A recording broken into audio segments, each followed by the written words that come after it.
It's so good that it's structures. How you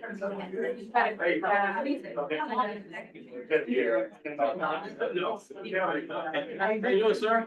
Very well. Yeah. Yeah. Yeah.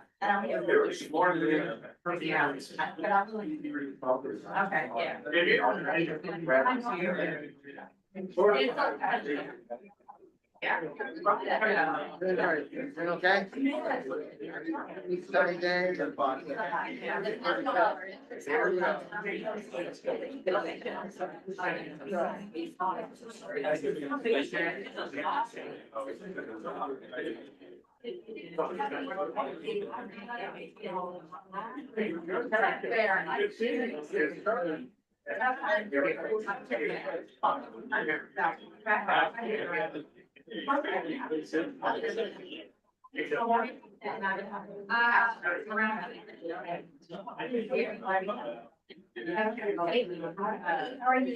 Hey, Judge.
There you go.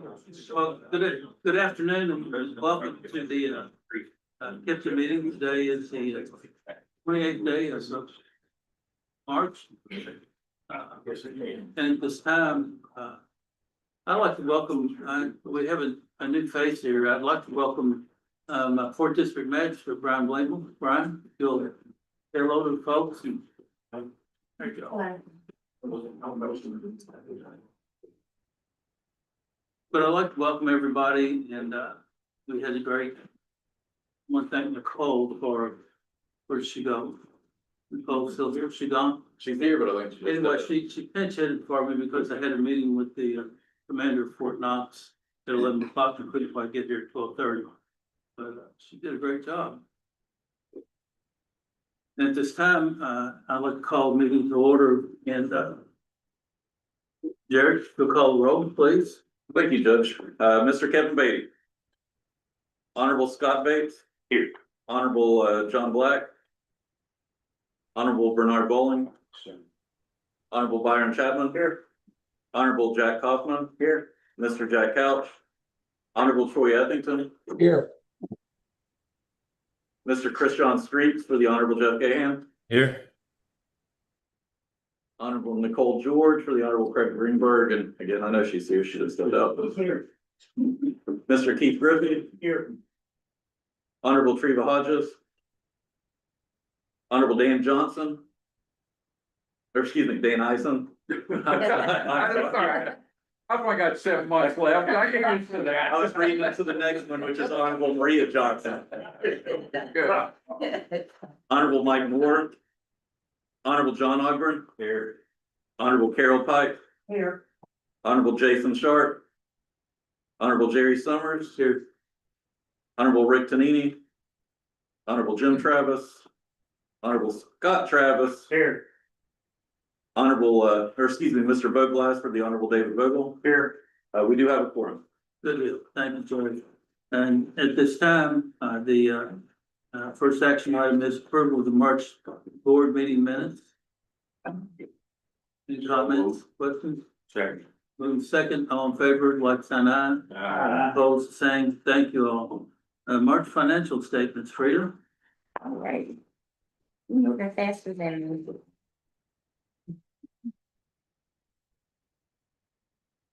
So we're at agenda number 5 on page 24. Page 24. For the fiscal year 26 summary of elements for the month of March. Our expenses are $670,349. Our transportation spend is $2,159,710. Our social services spend is $38,062,137. And our year-to-date, or I'm sorry, other operating is $6,474.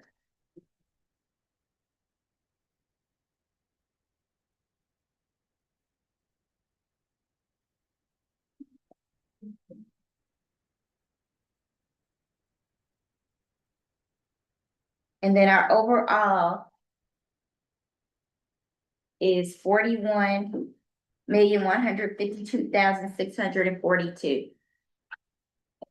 That's the April. All right. Sorry. There you go. There we go. Okay, and that is our summary of elements. And then to go on to our agency line item revenues and expenditures. That is on page 26. And our revenues start on page, let me see. I guess 29. So our current revenue is $6,186,990.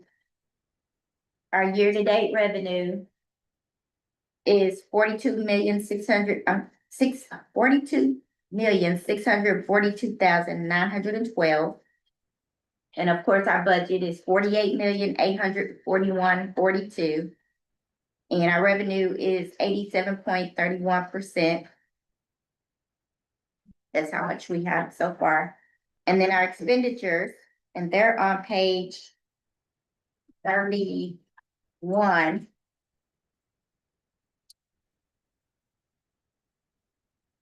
Is $5,960,021.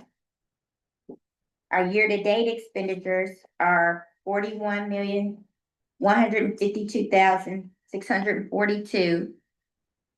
And of course, our budget is the $48,841,402. And our expenditures are 84.26% as of March 2026. Okay, we're gonna go into our balance sheets. And our cash is $7,260,951 at 34%. Our total account receivable is $513,687 at 2%. And our other total assets are $2,962,178 at 14%. And our total liabilities and projects are $10,703,181 at 50%. Do we have any questions?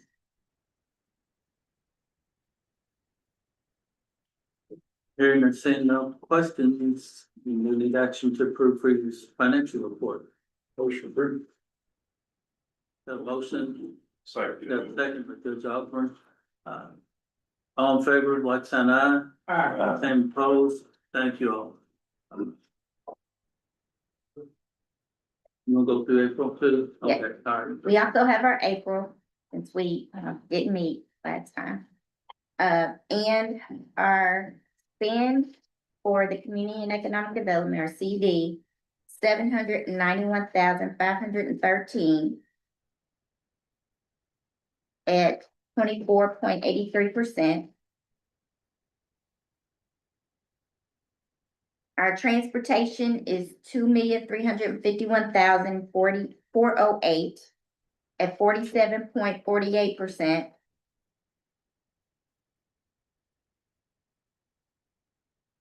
Our Department of Social Services is 44,208,941 at 109.25%. And then our other operating is 19,084 at 8.19%. And our overall is 47,602,995. And this is through April of 2026.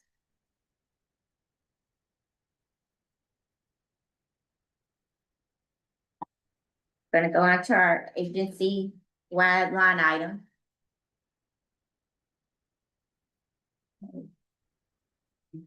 And our current revenue is $6,707,229.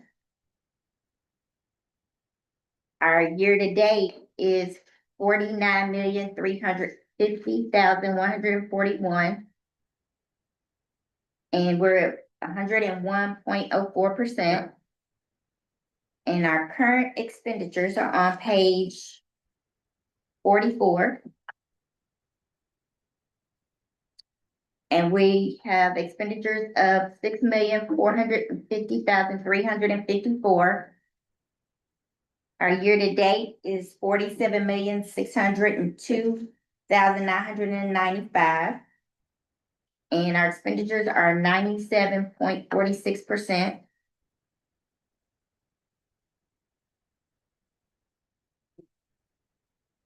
Onto our balance sheet, our cash is $7,425,887 at 34%. Our total receivables are $459,861 at 2%. And our other total assets are $2,959,830 at 14%. Total liabilities and projects are $10,814,929 at 50%. You have any questions?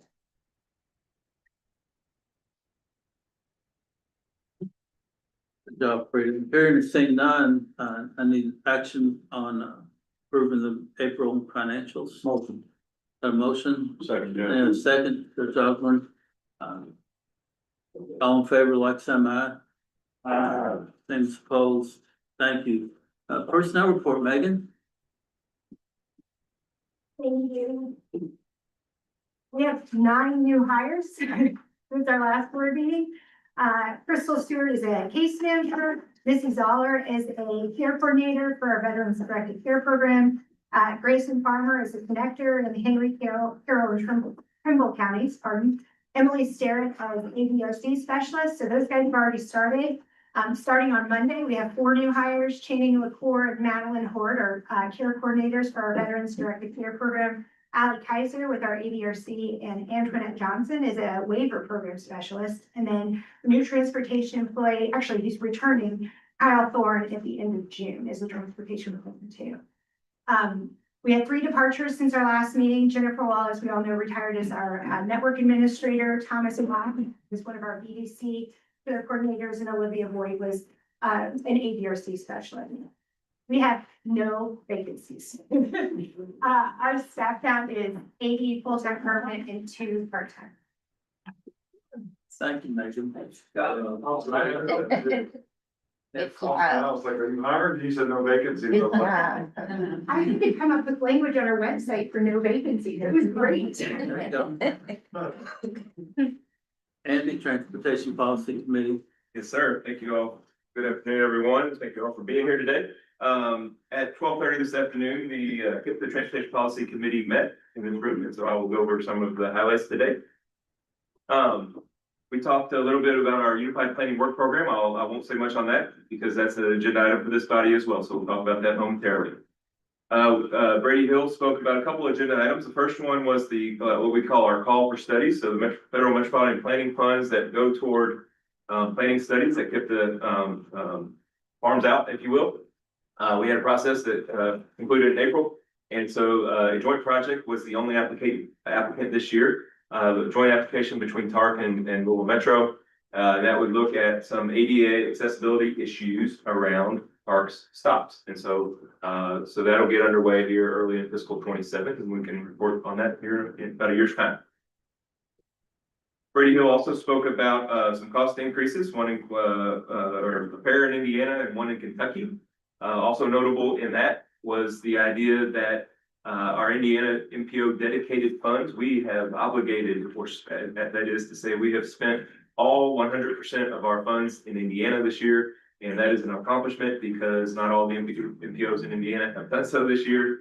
And there are more hurdles than ever to get these projects to the finish line, or even individual phases to the finish line. And so big shout out to the Indiana local governments in our region and to Brady Hill and KIPDA staff for helping shepherd that process. So we're in good shape in Indiana. We're also in good shape in Kentucky. We'll have some really good news, I think, to report here in the next couple of months about our obligations in Kentucky. We're probably gonna have a record year in Kentucky as well. So that's cool, very cool. Those cost increases were approved. One the KYPC project, sidewalk project in Fairdale, and to a project in Bridge 51 in Indiana, and then to another project in Indiana as well. Chris Nicholas presented the amendment, the most recent amendment to our long range plan in our tip. There's about a dozen projects in there this go around. Not to minimize any projects, but it's kind of run of the mill amendment. We've got the full air quality treatment, public outreach process as usual, and so those were approved today as well. Very importantly, the next agenda item was the project management guidebook changes, and so we have convened over the last period of months a working group that looked at our project management guidebook that details how the urban areas funds get distributed, both in Kentucky and Indiana. We have two different rule books, if you will, for Kentucky and Indiana. Some rules are similar, but most rules, and unfortunately, due to the NDOT and KYPC rule books, if you will, have to be a little bit different. And so we proposed a few changes, some very meaningful changes. And we believe that this new setup, which it was approved, it'll provide the flexibility to the projects that are the good stewards of the money. And as our TPC vice chair suggested to me, it provides the accountability to the projects that need that accountability. That is, we can be flexible, show grace to the good ones, the ones that are playing by the rules, that are moving along successfully, and the ones that aren't. We need to do something about that. We need to do more about that, I think is the moral of the story there. So I'll leave that there, and we talked about our certification review, and I'll talk about that here in a moment as well. So that concludes the TPC report. Thank you, Haley. You're up next. Oh, I'm okay, okay. I think we need some action on that. Yes, please. Make a motion to approve the transportation policy committee report. Got a motion and a second, all in favor? Ayes and opposed, thank you. Thank you very much. The next agenda item is the MPO's federal certification review update. So on May 6th and May 7th, the KIPDA MPO got its once every 4 years review by our federal planning partners, our Federal Highways Administration, Federal Transit Administration, and in our case, not all MPO's cases, but in our case for sure, the EPA, Environmental Protection Agency, federal EPA. It's a 2-day event. Usually it is a 2-day event. This was a little bit compressed. We did a half day here in this room, May 6th, another half day on May 7th. We hosted a public hearing on the evening of May 6th as part of that event. And at the end of that, we got what we usually get, I would say usually in the prior iterations, we would get our preliminary findings the day of. This year we did not, but we got some key hints on our preliminary findings. So I will go into those at this time. And the way this works is you get your report card, you get commendations, which is you're doing great, keep doing it. MPOs are this is the Feds talking. The Feds say, hey, we're telling other MPOs what KIPDA is doing. Commendations. We want as many of those as we can get. They also provide recommendations. Those are perhaps corrective, or not corrective actions, but those are constructive criticisms, if you will. Hey, you ought to think about doing it this way. You're not federally required to do it this way, but you might think about doing it this other way. And then also there's corrective actions. That is, you've got 90 days, you've got 180 days to correct that, and otherwise you're in deep trouble. So the great news is we might have, again, we don't know the formal report card. We'll know it in a month or two, but there's no sign that we're going to get any of those corrective actions, which would, I think, be the first for KIPDA. So that's awesome. recommendations. There might be a couple that we're gonna be talking to them about in a meeting next month in mid-June about what they mean by some of the things they discussed at the end of that meeting, what these recommendations may entail. And then it appears that we might get 4, maybe we get more, commendations. And so I wanna highlight those today. I didn't even see me like to again in this meeting. One of the commendations we got revolved around our public participation process that Greg Burris leads for us. And so Greg does a great job getting out in the community, social media, our outreach that we do within the meetings and with the TPC itself through the comments. And so the feds really appreciate Greg's work and KIPDA's work in public participation. So big shout out to Greg there. They also really liked, big shout out to our GIS team. I don't know if that's in here or not, but our GIS team and the work that the GIS team does here at KIPDA in creating good quality maps in our planning documents. And also in the meeting that we had with the feds, we had a lot of maps involved in this certification review. They like our expedited application online, meaning for the minor project changes, KIPDA apparently makes it a lot easier than the other MPOs do for you all as local governments to hop on there and make a quick change to the project's descriptions and details. They were in love with that too, so that's cool. And then also our safe, this spans urban and rural Indiana and Kentucky. They really loved our Safe Streets and Roads for All efforts. As you all remember, that was a 9 countywide urban rural by state efforts, 17 Safe Streets and Roads for All action plans, 1 regional, 16 local that are hopefully your all's playbooks for safety improvements, not just for this year, but for many years to come in the creation of the high end network. So they really love that as well. We'll find out in September what the final report is, with a draft expected in August, and I will be happy to report on what those are at those times. So that concludes that item right there. Thank you. And transportation contracts. Yes, sir. So on this one, I will point you to page 51 in your packet, agenda item number 10.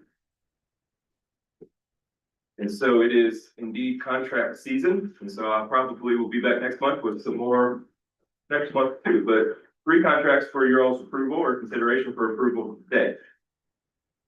The first is called fiscal year 27 KYTC Metropolitan Planning PL contract. That is the largest share of the federal funds that KIPDA receives to do MPO metropolitan planning work. This year we got a little bit of a bump by about 60,000. All MPOs in Kentucky got a similar percentage bump, and so that number is 1.4 million and change for this upcoming fiscal year. And that is those our dollars are matched by KIPDA and by KYTC. And so that, again, that's our metropolitan planning contract for this year. I think these could all 3 be taken at once, if that's okay with you. Okay, Fine. so we'll move on to the second one. The second one is called the fiscal 27 KYTC rideshare contract. In Kentucky and in Indiana, we receive funds, federal funds via both of the states. That KIPDA is an applicant through the MPO process to get funding for our rideshare program branded as Every Commute Counts. Okay, real notable on this fiscal 27 contract is a reduction in the amount from Kentucky, from federal funds from Kentucky down to 673,000. That number was really close to $1 million. I want to say it was a little bit over 950,000 this current fiscal year. With the way ridership is in that program and the status of ridership and the vans, we have not purchased new vans in quite some time. We don't need those dollars are surplus to our needs. And so effectively we programmed ourselves a pay cut, if you will, so that those dollars, that $250,000 difference, those are thrown back into the bucket for the Kentucky local governments to pursue projects through KIPDA. So that's good news, not bad news, I won't say on that one. Moving on to the third one. The fiscal year 27 KIPDA Area Development District Transportation Planning Contract. That is Nick's program, Big Boston's program there. We have an annual contract with KYTC, as do the other 14 area development districts, and there is no change of note on this year's contract there. So that concludes the Transportation Division business. Any questions or concerns, Randy? Hearing none, I'll entertain a motion to accept the 3 contracts. So moved. Second. Motion and second, all in favor, like sign aye. Opposed, same. Thank you, Andy, and you're up one more time. One more. This is an agenda item that we talked about at our last meeting in March.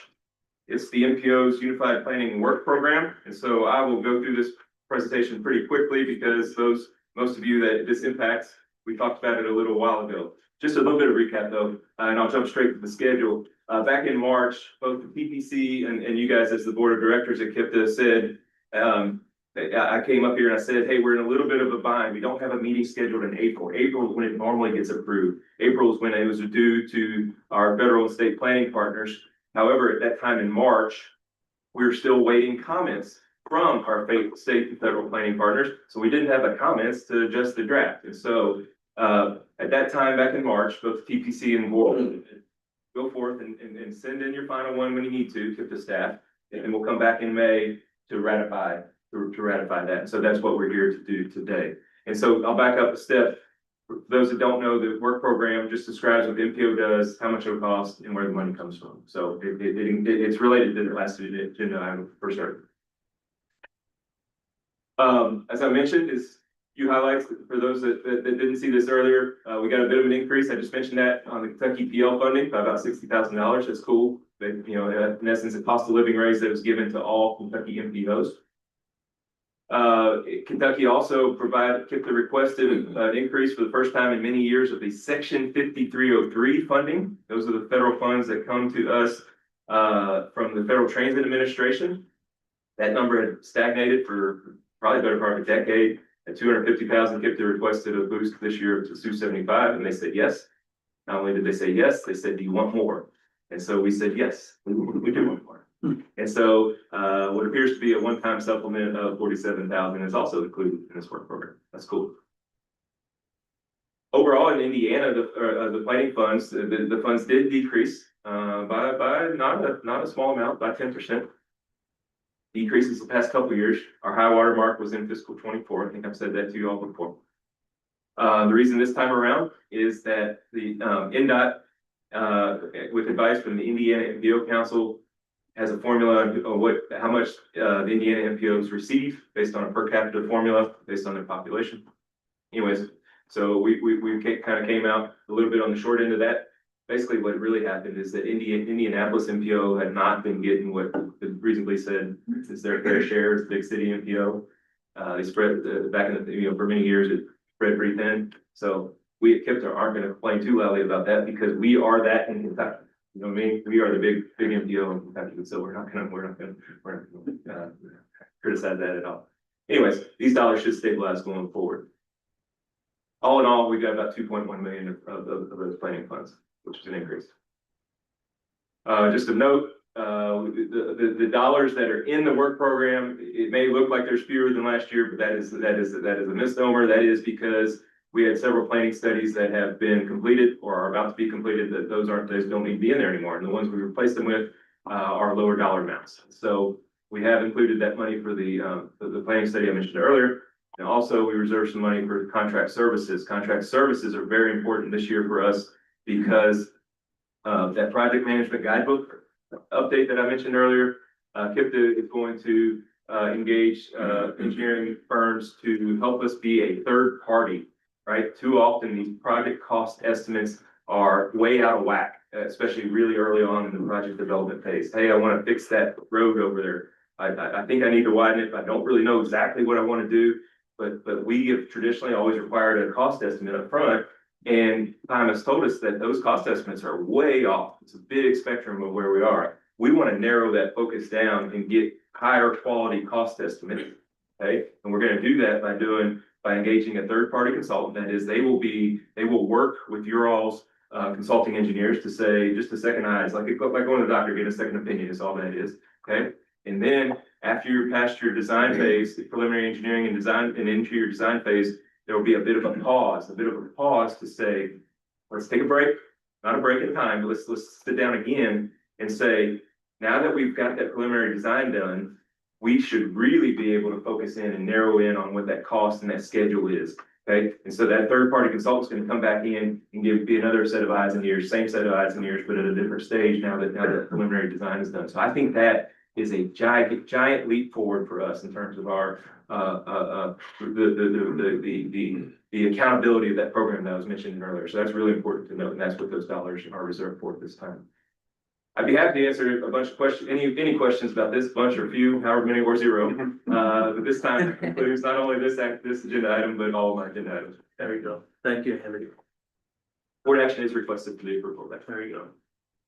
So I need a motion to approve Andy. Got a motion, Judge Travis, second by Judge Ison. All in favor, like sign aye. Same as opposed. Thank you, Andy. Thank you very much. Unified Planning Work Program, Just a demo. oh. Regional Transportation Council, sorry, Mick. Good afternoon.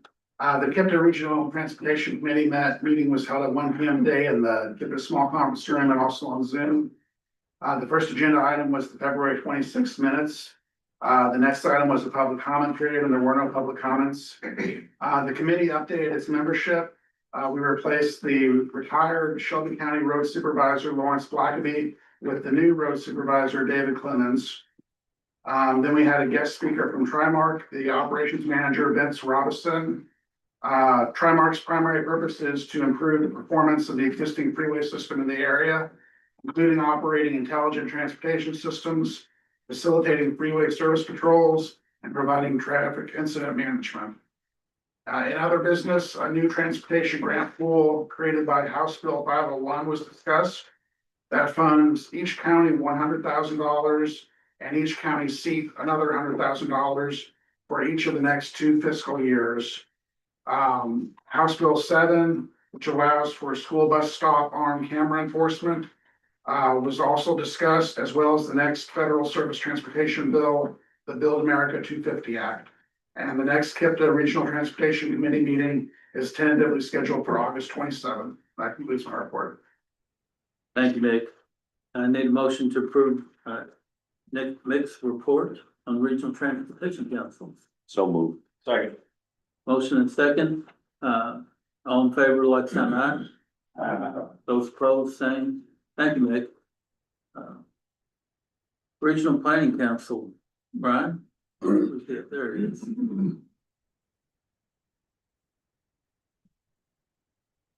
Good afternoon, everybody. Regional Planning Council met on Tuesday, April 14th from 11 a.m. to noon here at KIPDA's offices and virtually via Zoom. With a 5-year update to the KIPDA Regional Hazard Mitigation Plan coming up later this year. We took the opportunity to discuss the 2021 mitigation actions and projects that were part of the last update in lieu of a guest visit. The major update to the 2026 hazard mitigation plan will consist of providing status updates on mitigation actions from the 2021 plan, and to a lesser extent on mitigation actions from the 2020 or the 2016 plan, excuse me, that were also included in that prior update as well. In addition to status updates on existing items, RPC also discussed items that could be added to the new plan, of which there were several high priority actions and projects known to council members in attendance. To name a couple examples of these, things like creation of a new storm shelter in Bullock County using a decommissioned school facility, as well as providing access to residents in a subdivision in Oldham County who have limited access into and out of their community in the event of dam failure. In addition to this and other stakeholder meetings I've been facilitating over the last several months in preparation for this update, I've also designed and released a public survey to collect data from community members in addition to experts in field hazard response and planning. That handout that contains QR code for this survey should be in the folder packet and binders as well as on the screen here. Your county emergency managers have already received a link for this survey and have disseminated it throughout their communication channels to your communities.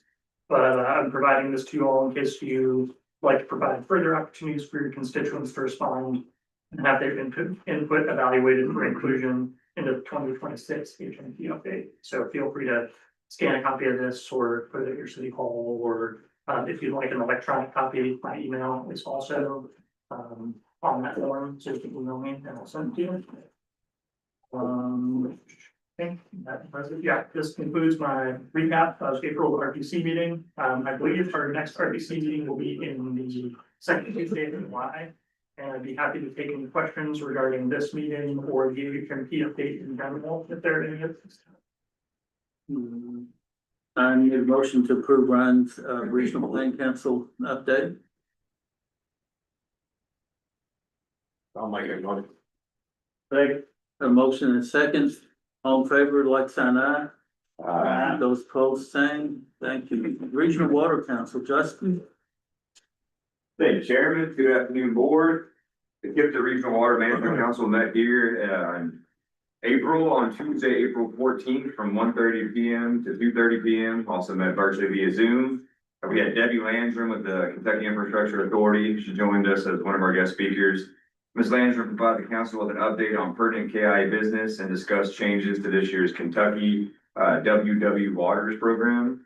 They're going to be accepting applications for that program this summer. She also covered the Cleaner Water Program's upcoming closure and reminded systems that they have until the end of this year to fill out any draws and get their draws closed out for any projects that are being funded by the Cleaner Water Grant Program. We had Eileen Miller with the Division of Water here. She gave us a presentation on voluntary lead testing in schools and in child care programs. She informed the council about this new program that provides free sampling and lead testing for drinking water to public schools and licensed child care facilities that were constructed prior to 2014. Lastly, we had Joe Burns with the Kentucky Rural Water Association, who joined us as a guest speaker as well. Mr. Burns provided the council with information regarding the KY Warren program. He informed the council about how KY Warren provides water and wastewater utilities in our region with a mutual aid agreement and a streamlined process for sharing emergency resources statewide, along with a mutual assistance program that is consistent with other statewide mutual aid and assistance programs in our state. The council approved a new water project for the West Shelby Water District in Shelby County and heard water and wastewater updates from each county. The next KIPDA Regional Water Management Council will be held here Tuesday, July 14th in the Bird Room from 1:30 to 2:30 p.m. and offered virtually via Zoom. This concludes my report and ask for questions. Okay, thank you, Justin. Any comments or questions for Justin? I need a motion to approve Justin's report. A motion and a second. All in favor, like sign aye. Those opposed, same. Thank you. Thank you, Chairman. You're welcome, Justin. Legislative update, Ethan. Thank you. All right, I'm gonna go through the last legislative update for the 2026 regular session. So this was a long session, budget session. I'm gonna go through some numbers here first. So there's 202 bills and concurrent joint resolutions that were passed, 138 bills signed by the governor, 35 bills enacted over a governor's veto. 18 bills became law without the governor's signature. There's a constitutional amendment, one constitutional amendment that was passed dealing with pardons. So in total, there was 1,293 bills filed, which is almost 20% increase from last year and a 6.2% increase from the last long session. I can't remember a time that there's ever been a decrease, so with this being my last legislative update from the last session, I'm just gonna go through the bills of interest that were enacted. And so these aren't in priority order, it's just a numerical order. So House Bill 189 dealt with pedestrian safety that prohibits people from staying on portions of state maintained right of ways that are not designed for pedestrian use. It does provide local governments to create a process for an exemption if they want to allow people to be able to be in those areas. House Bill 311, I think this was brought up in previous board meetings dealing with railroad. And this will require railroad companies to remove vegetation within the right of ways for 200 feet in each direction of every public railroad highway grade and crossing.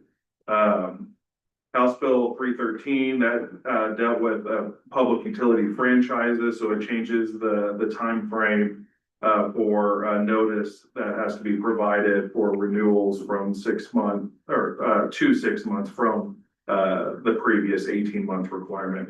House Bill 333 that dealt with affordable housing, and it requires affordable housing developments that are done by religious institutions, to be permitted, and it exempts them from the standards that are under KRS 100. And it really just gives you a local government ministerial review, just to ensure they're in compliance with what was outlined in the bill. House Bill 392, that increases the small purchase maximum amount to 50,000 from 40,000. And then the maximum amount will increase $10,000 each year for 5 years, beginning in 2030. House Bill 500, the budget bill, had some carry forward language for the Kentucky Product Development Initiative Program. JFA funding totaled $3,824,700 in the first year of the biennium and $3,705,200 in the second year of the biennium. Also, it included $10 million for senior meals, as opposed to the requested $20 million.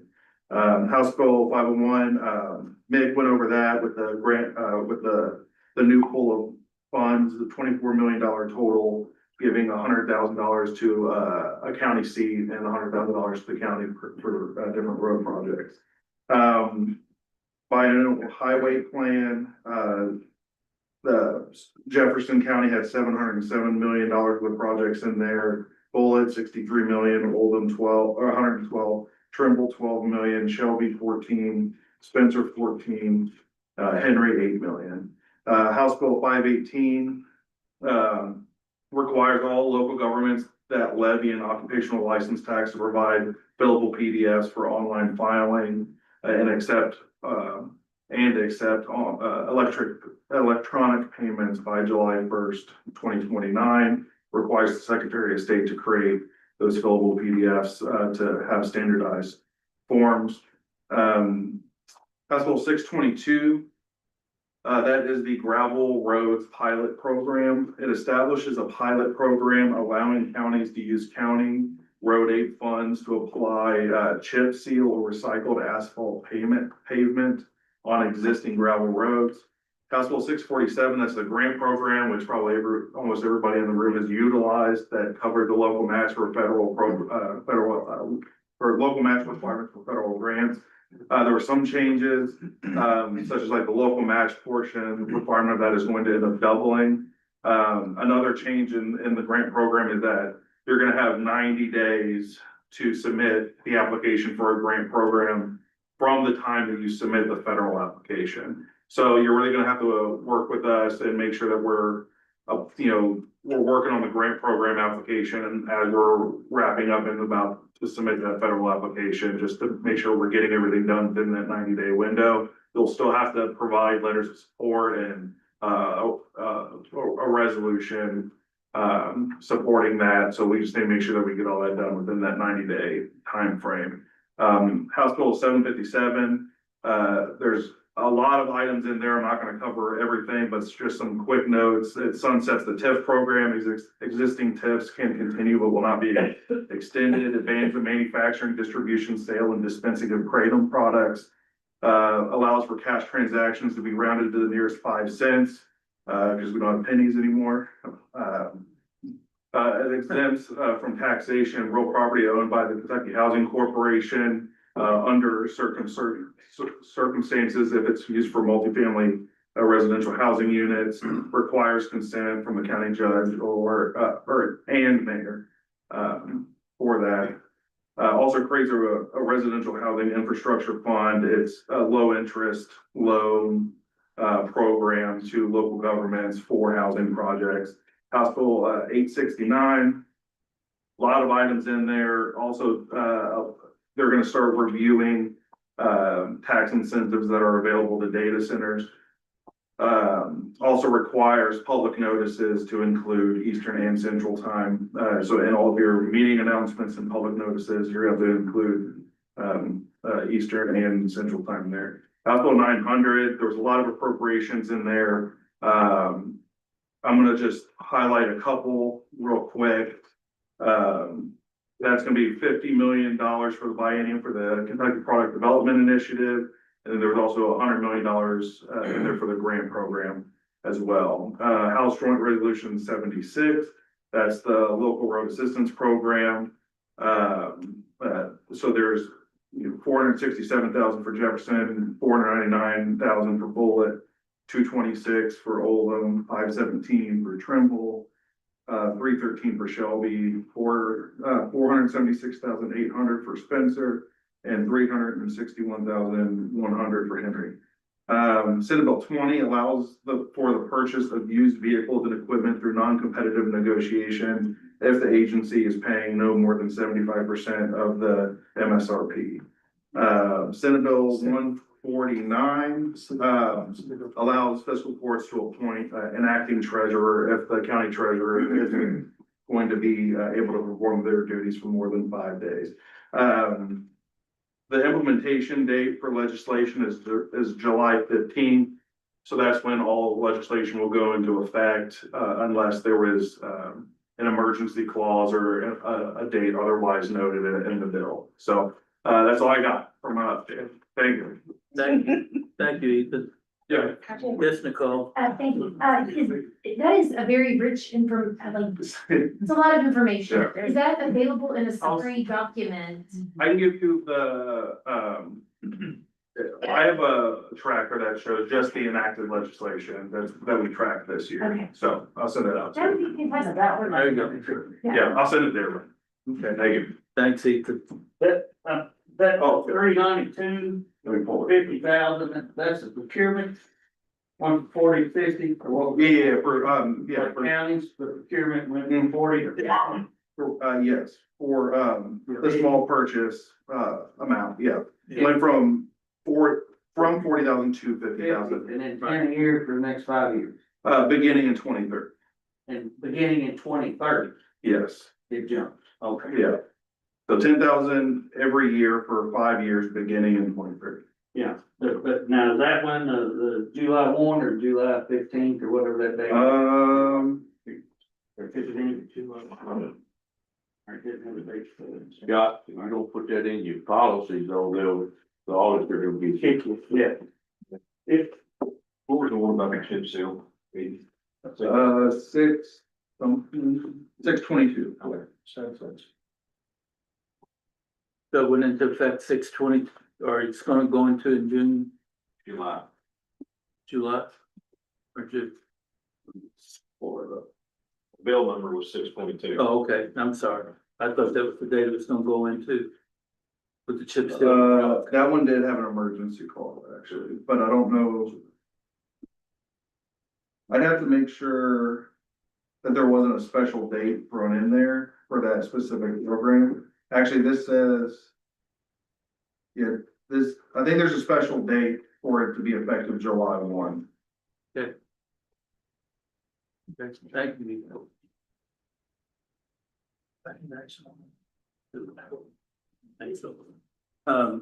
Grounds for growth update, Jennifer? Thank you. Good afternoon. All right. I'm presenting an update for KIPDA's Grounds for Growth program.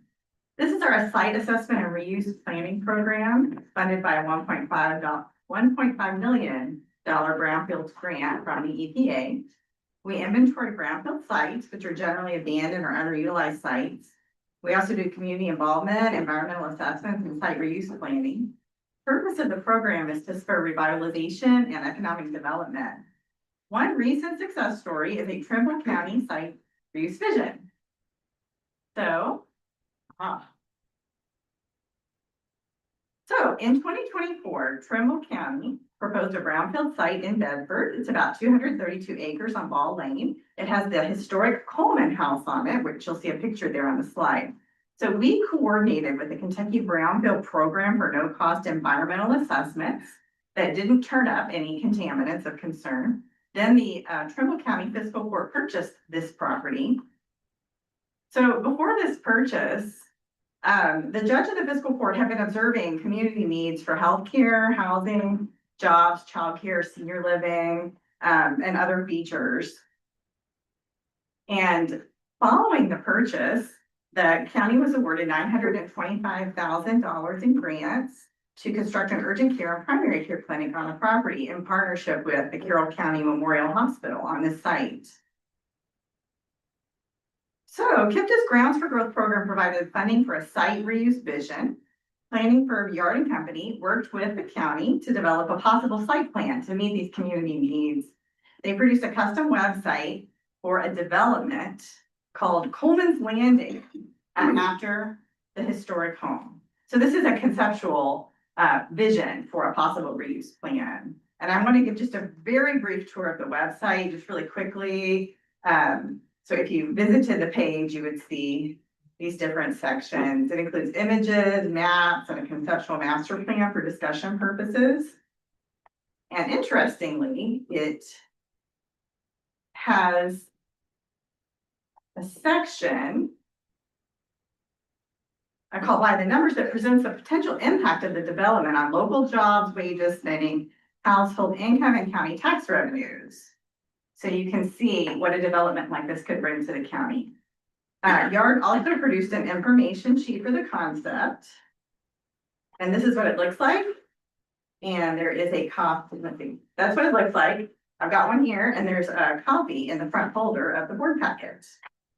So this type of site reuse vision can get community support and help reposition a site for redevelopment by attracting developers, financing, tenants, and home buyers.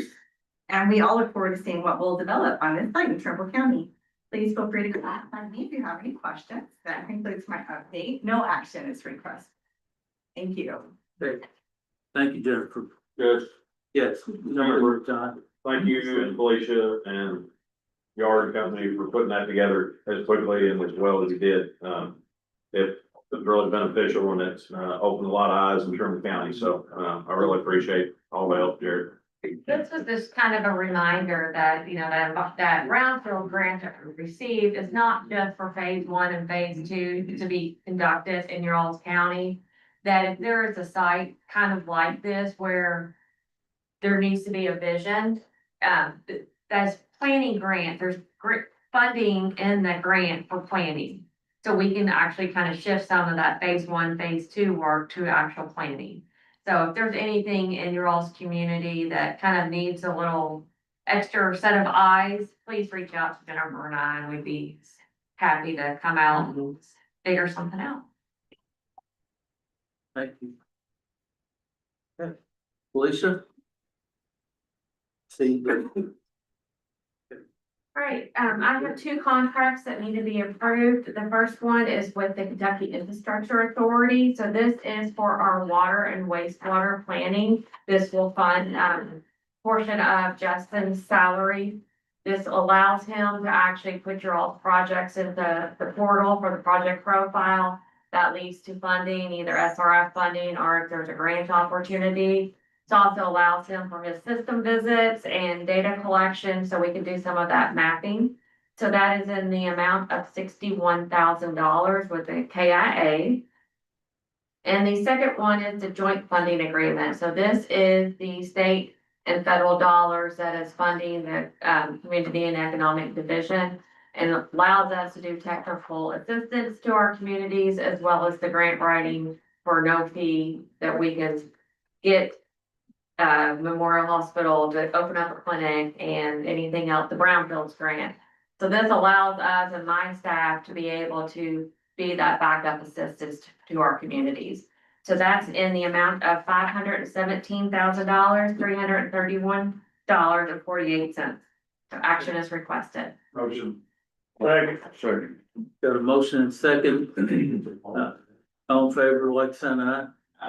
Opposed, hearing none. Thank you, Felicia. And just really quick, we have 2 grant opportunities that are open. That's the Assistance to Firefighters and the Safer Grant, which would provide adequate staffing to your emergency management for firefighters.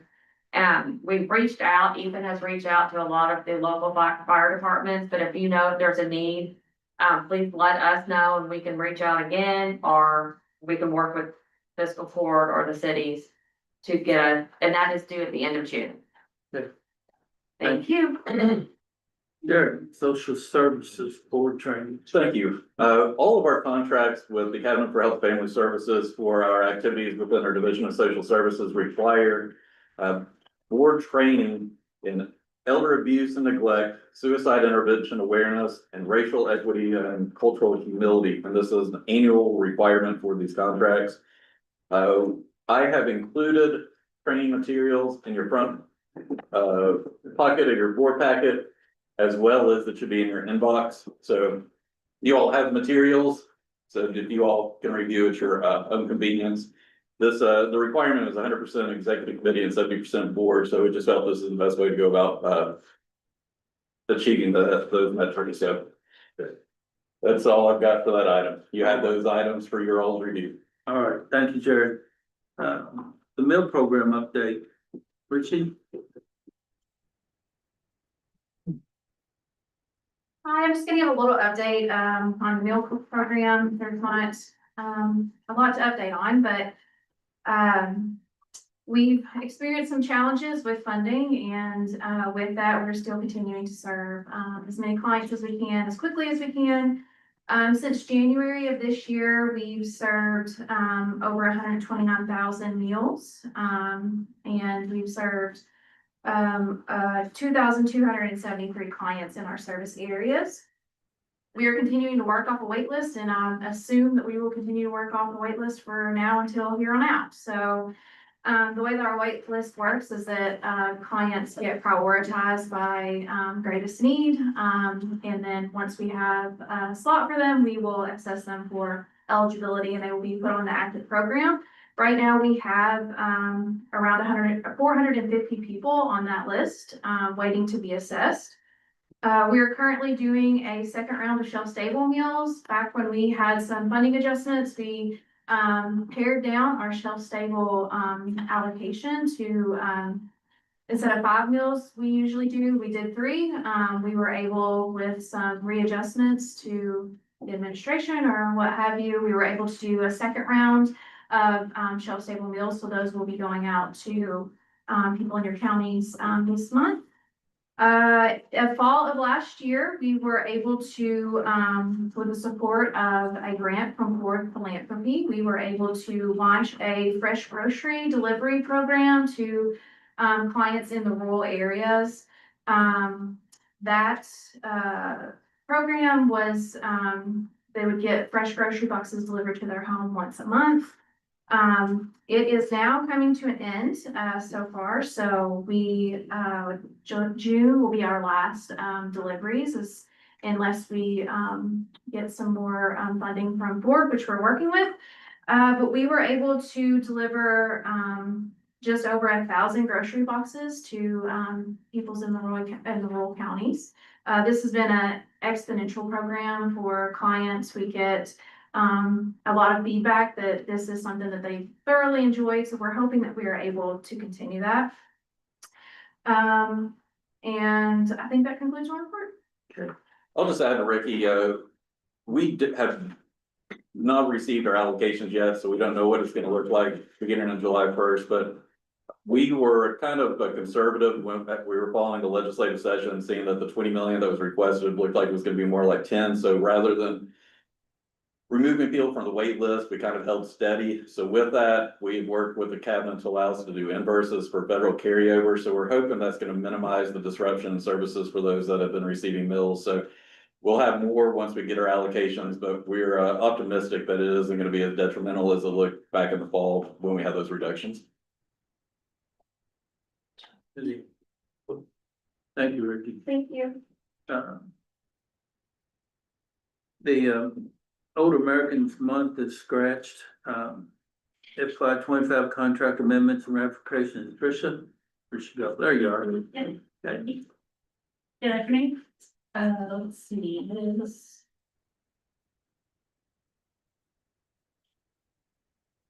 The first item on our list are approving amendments to several of our Eugene contracts.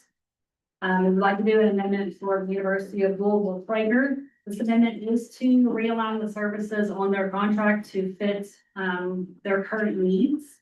We're gonna increase counseling, support groups and information services, decreasing respite to offset those changes. They haven't been able to use the respite program as much as anticipated.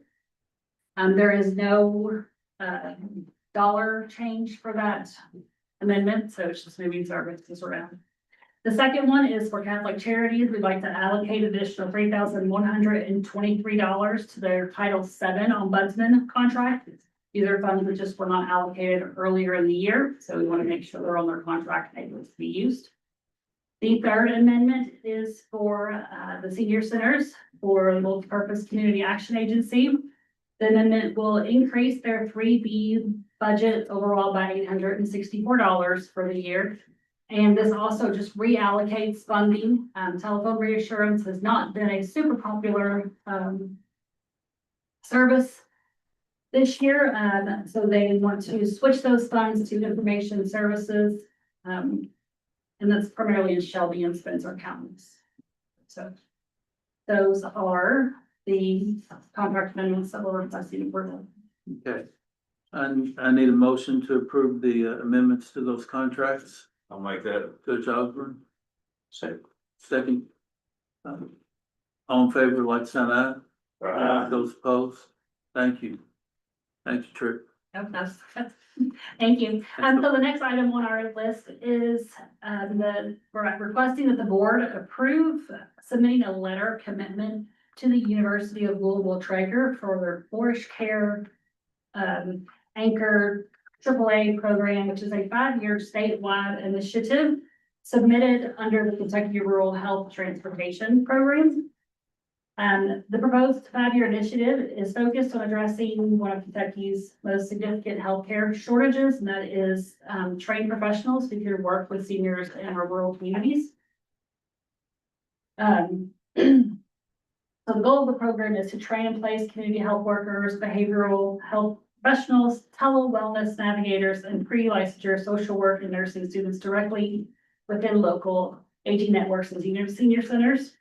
Under this proposal, KIPDA would receive funding to put a community health worker, or establish at least one telehealth-enabled senior center or community site that could provide those services that they're looking to do. So it's teledental, behavioral services, caregiver navigation, chronic disease self-management, instituting some, like some of our programs are similar to our 3D, with DSMP, which is the diabetes self-management program, and PEARLS, which is focused on decreasing depression and improving quality of life.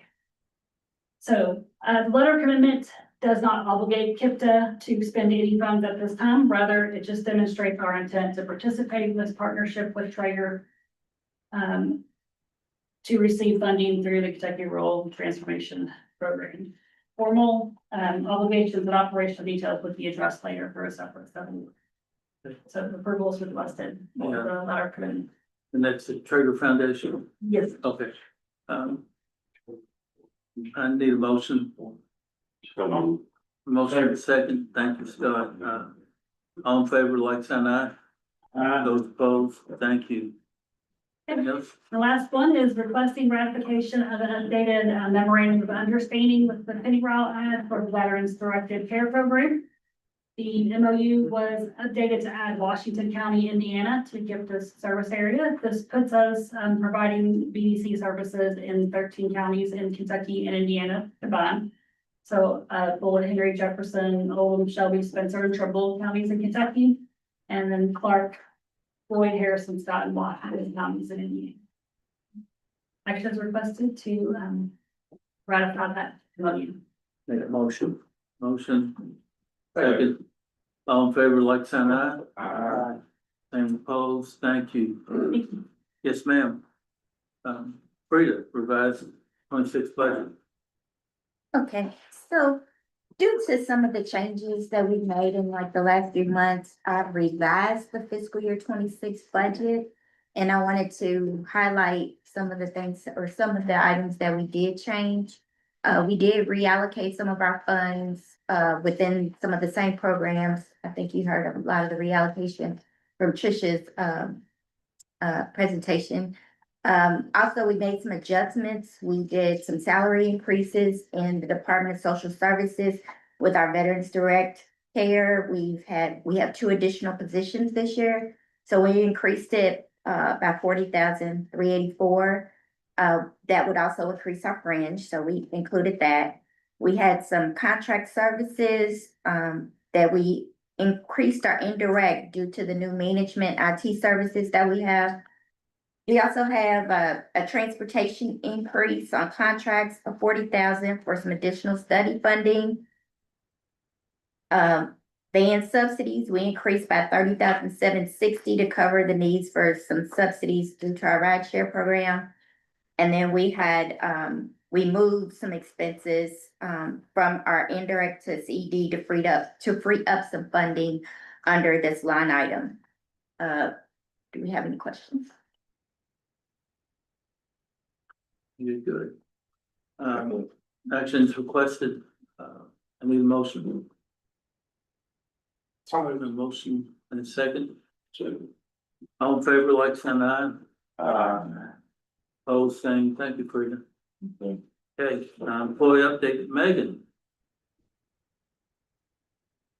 So agenda item on our employee manual, it hasn't been rewritten since 2005. And while it served us well, for many years, in some places, it no longer reflects current laws, best practices, or the operational realities of our workplace. So I'm asking you today to ratify a new employee manual, and I emailed it to you guys last Friday morning. Want to be clear, the updated manual does not introduce substantive shifts in policy. Instead, it clarifies existing policies, aligns our practices with current federal state requirements, and ensures that employees and supervisors have clear and consistent guidance.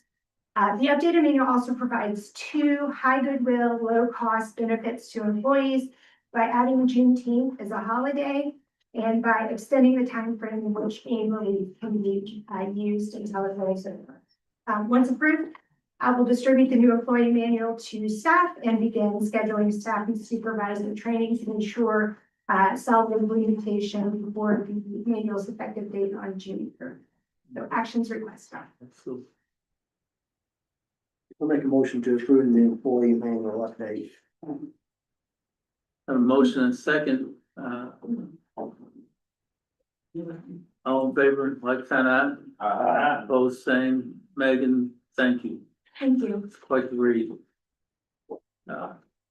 Jared, intergovernmental reviews. You will see 7 intergovernmental reviews in your packet, items A through G. These have all been sent for local review. No comments have been received, so these items can be taken together. Action is requested.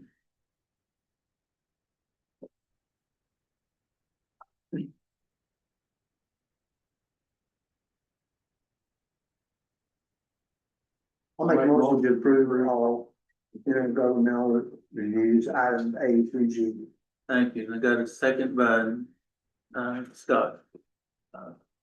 All in favor, like sign aye. Those opposed, the same. It's quite the, amount of reviews. Number of projects have been that last month. Absolutely. Okay, I believe Jared, you're on. I am, first, just to circle back to agenda item 9 with federal certification review. I just want to recognize Andy and the entire transportation division because it was truly a team effort. This review is very intensive, every 4-year process. So as he reported, it was such a good review, and just again accolades to he and his team. I want to recognize our guests. First, I do want to mention that Mr. Kevin Beatty did join us after the roll call, so he is here for the meeting today. And then from our federal field office staff, we have James Victory with Congressman Guthrie's office. James, anything you'd like to share? Yes, sir. I'll give a brief notice. It was a heavy meeting. Mr. Chairman, Mr. Executive Director, thank you. Dusty, congratulations. Every year they vote on my salary and Heidi's salary too. They usually don't make us watch. That was interesting. So, just 2 things to point out. A couple days ago, Chairman Guthrie held an energy subcommittee hearing on AI growth in data centers, with the emphasis being to proactively look about how we're going to protect ratepayers as these start to come in and become more prevalent.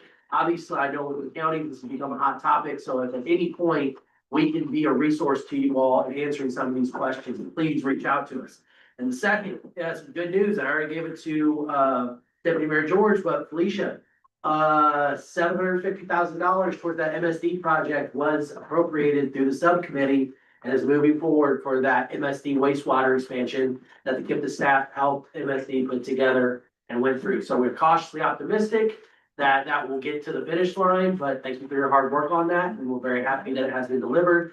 Now, Mark already told me, because he knew you would ask, the subcommittees that are voting on the projects that Bullock County has have not met, pushed those through yet. But we do expect to have some good news coming out of that pretty soon. So if any questions, that's the end of my report. Thanks, James. Thank you, Tim. We're also honored to be joined by Heidi Rudebeck with Senator McConnell's office. Hello, everyone. I'm Heidi. I just wanted to say I hope everyone enjoyed the long weekend. More importantly, hope everyone was able to take a moment to honor our fallen service members. So as I shared our last meeting, our deadline for FY 27 CDS requests have closed. Our office has now finalized a final list that now heads to committee.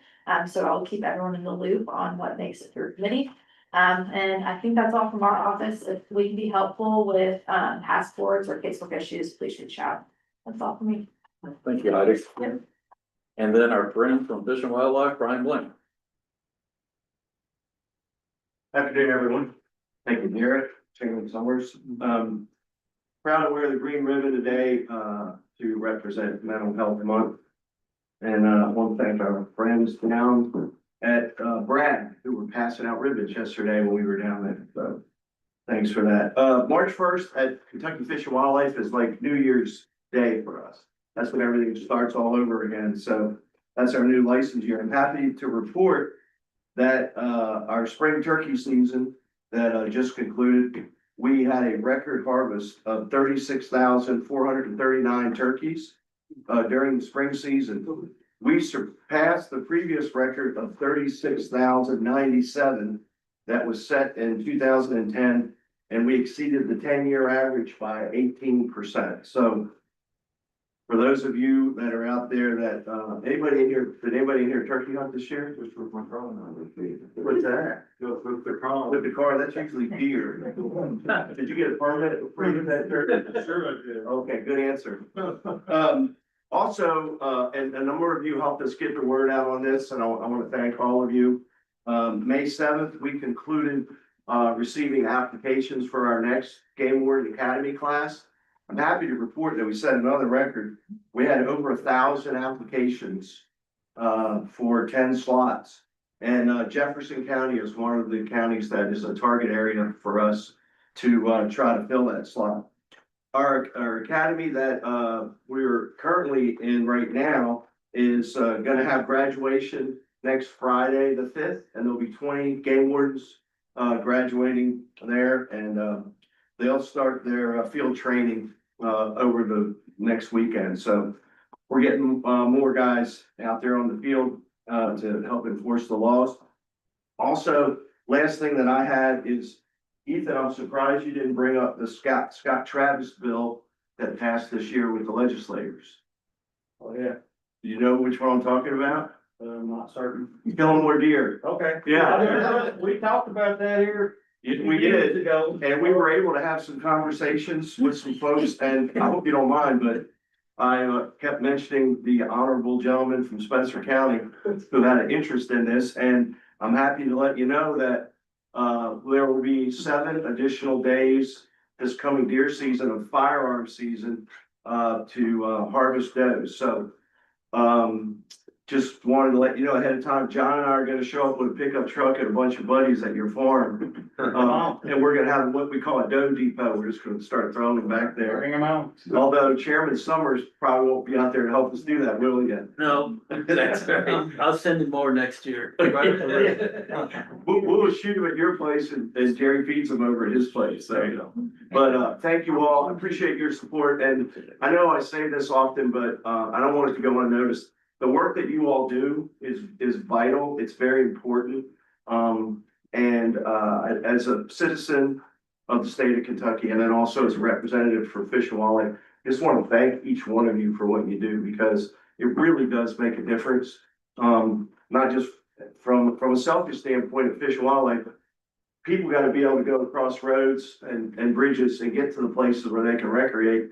And without you all doing what you do, that could never take place. So thank you all for what you do. I appreciate it. Thank you. Thank you, Brian. Next item is travel. We have 5 travel items for consideration. We'll need to take them in 2 parts. The first 2 are for ratification. The first is the Kentucky Public Human Resources Association Conference, which was in Berea, Kentucky, May 13th to 15th, with Megan attending.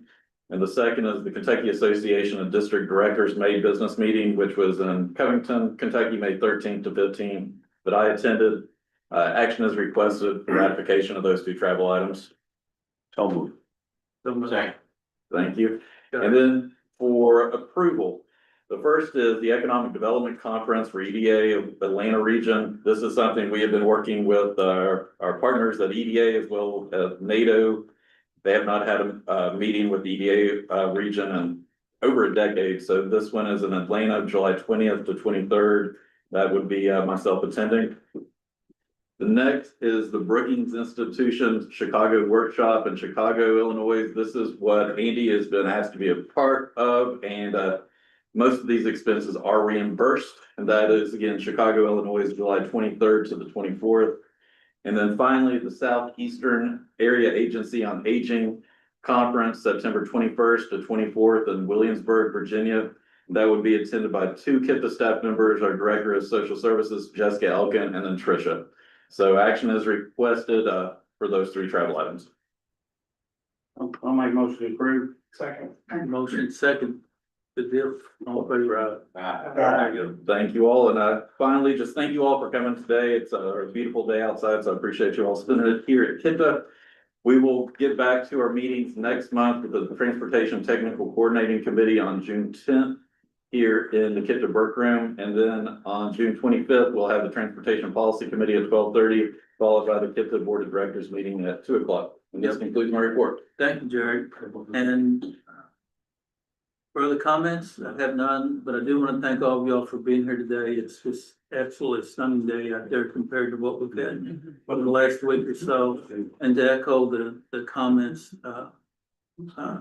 Memorial Day was a big weekend, and please keep those in your prayers to keep us safe and secure for all these years. And I need a motion to adjourn. So moved. Second. Second.